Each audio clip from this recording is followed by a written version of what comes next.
नमस्कार. निवेदक विठ्ठल पवार या माझ्या यूट्यूब चॅनलमध्ये आपल्या सर्वांचं मी मनपूर्वक स्वागत करत आहे. आता यापुढे तुमचे सूत्रसंचालन भरकटणार नाही आणि श्रोते देखील कंटाळवाणे होणार नाही.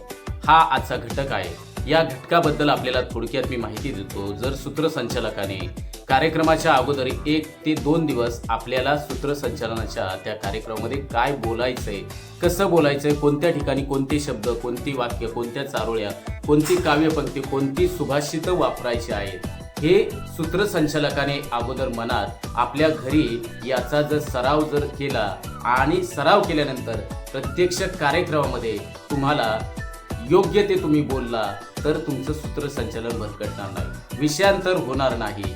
जर सूत्रसंचालकाला समजलं या कार्यक्रमामध्ये काय बोलू नये, हे समजल्यानंतर, हे उमजल्यानंतर सूत्रसंचालकाचं निवेदन हे भरकटणार नाही याची खात्री मी देतो.